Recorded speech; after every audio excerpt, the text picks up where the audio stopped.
Innovator, tech genius, billionaire. There is only one man who can save America. I am become meme. Yeah, pretty much. I'm living the meme. It's like there's living the dream and there's living the meme. I think the moment I knew the Trump administration was going to be worse than I thought was right here. When the wealthiest man in the world was announced to lead a government agency called DOGE, you know, like the dog meme, I knew it was over. Since then, we've seen an unprecedented level of entwinement between private business and the government. I mean, Trump is literally doing Tesla ads. Wow. I get this other side. That's beautiful. This is a different panel than I've had. Everything's computer. This is really amazing. And God forbid you criticize Elon, or you'll have the literal attorney general threaten you. Remember when the Department of Justice was separate from the rest of the executive branch? Elon has gotten busy attacking DEI programs, destroying United States aid to foreign countries, dismantling the Department of Education, shutting down the Civil Rights Branch in the Department of Homeland Security, and lying. A whole lot of lying.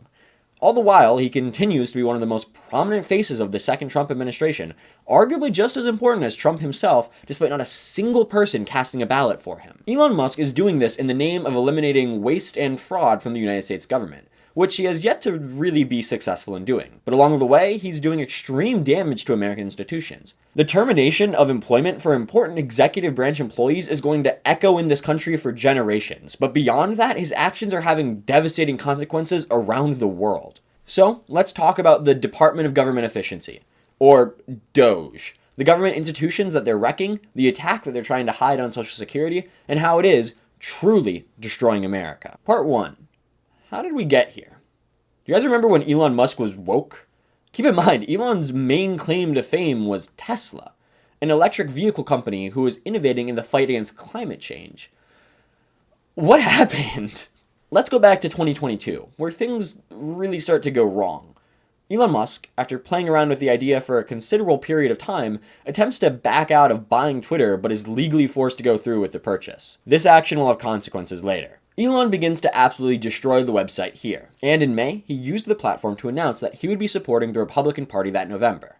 And while that election didn't go particularly well for Republicans, Elon would begin looking to 2024. During this time, Elon and Trump's relationship seemed, rocky. You know, he said the other day, oh, I've never voted for a Republican. I said, I didn't know that. He told me he voted for me. So he's another bullshit artist, but he's not going to be buying it. He's not going to be buying it. In response to this, Elon said that it was time for Trump to hang up his hat and sail into the sunset.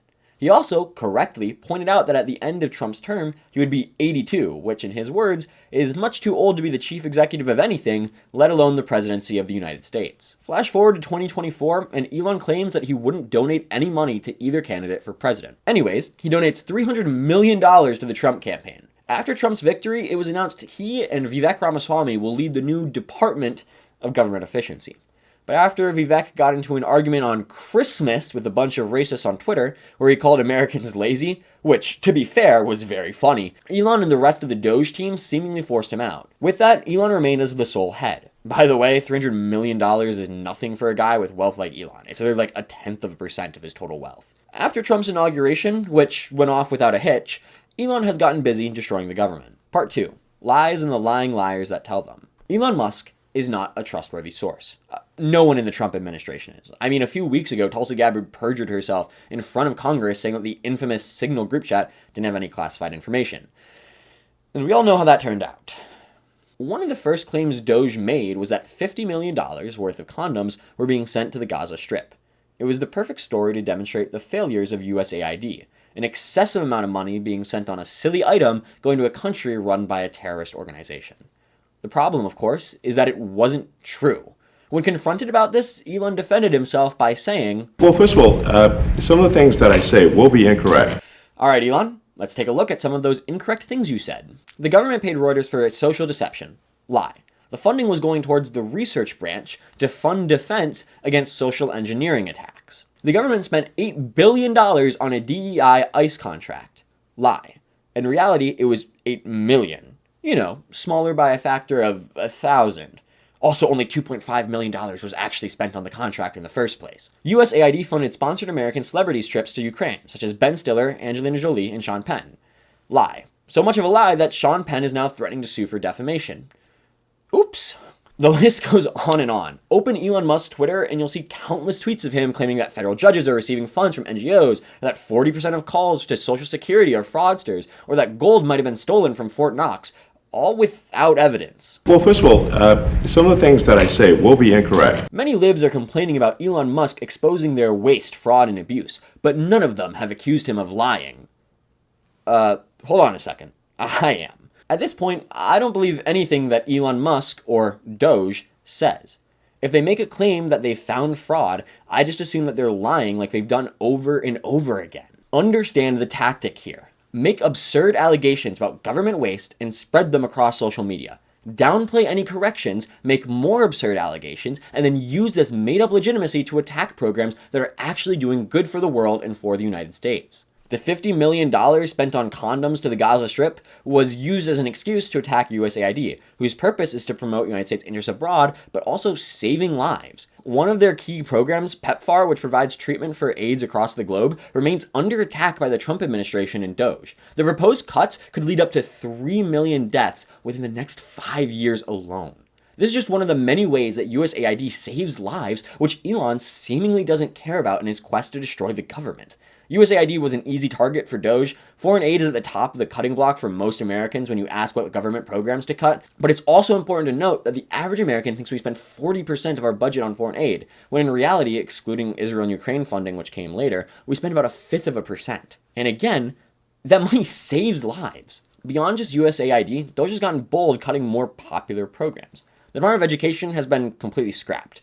Billions of dollars in health grants have been canceled. Secretary of Homeland Security and puppy murderer Kristi Noem has vowed to eliminate the Federal Emergency Management Agency, the dismissal of thousands that work at the Department of Veteran Affairs, and the firing of thousands of IRS workers. And while everyone hates taxes, the shortage of IRS workers means that revenue for the federal government may fall by as much as 10%, which, that revenue may be important when your entire purpose is trying to balance the budget. Elon is trying to replicate the playbook he used at Twitter on the federal government, doing mass layoffs in an attempt to save costs. The problem with this is obvious. When Elon Musk bought Twitter back in 2022, it was worth $44 billion.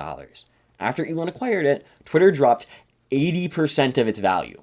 Why would we hire the person that lost 80% of the value of a company to run the United States budget?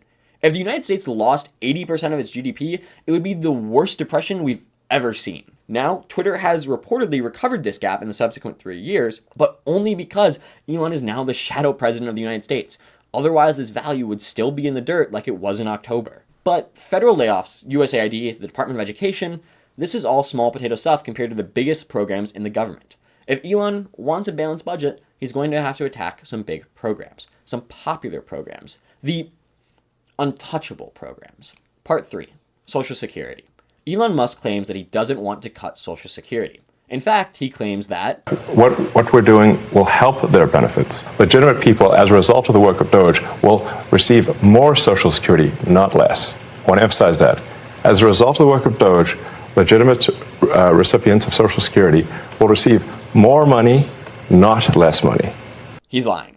Elon doesn't value Social Security. He doesn't believe in it.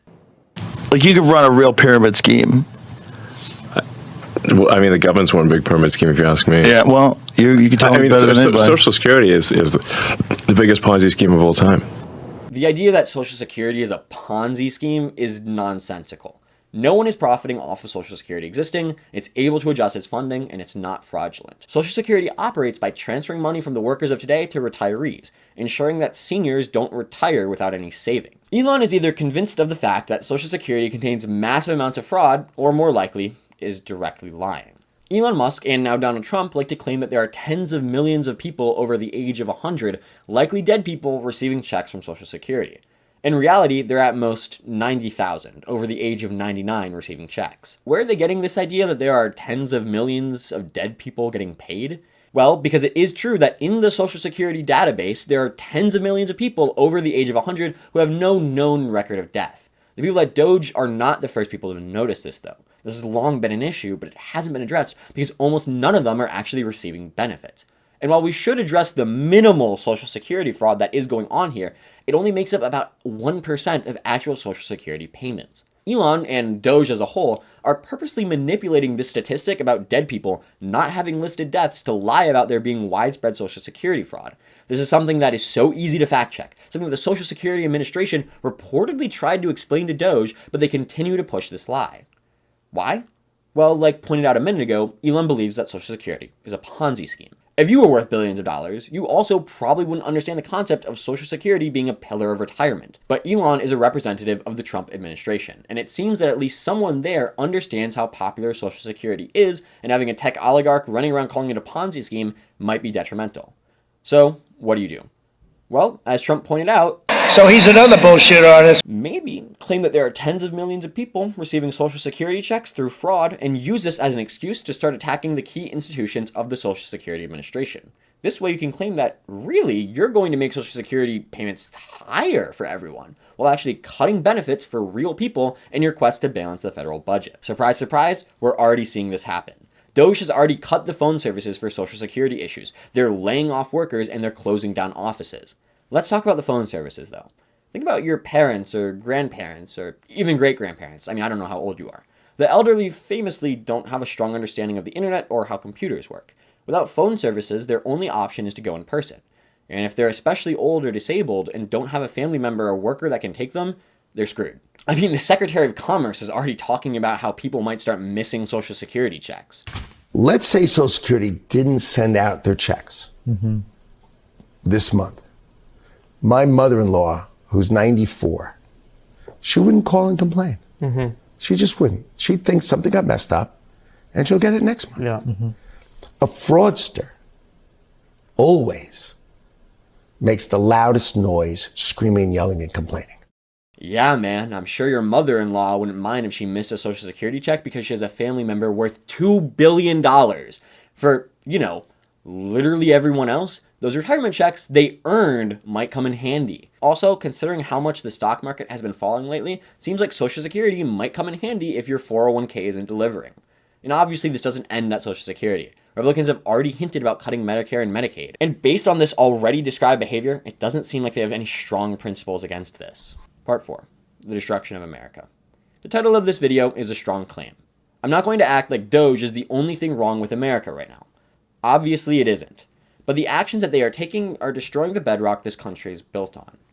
First of all, the dismantling of USAID puts us at a disadvantage as a global hegemon. China has long been using foreign aid to expand their influence in Africa and has become the #1 trading partner for more and more countries. By just abandoning our interests abroad, we're creating a power vacuum that China will easily be able to fill. This is on top of the universal tariffs we're placing, which has already led to allies like Brazil and Europe pursuing closer relations with China. Secondly, these broader layoffs aren't going to be easily reversible. I'm guessing that we're going to realize the importance of a lot of these qualified workers and the role they're playing in the federal government. When the time comes to begin hiring workers again, qualified individuals are going to know that their jobs are going to be at risk of a tech oligarch scrapping them again after the next election. Third, the attacks on Social Security are going to be disastrous for the elderly.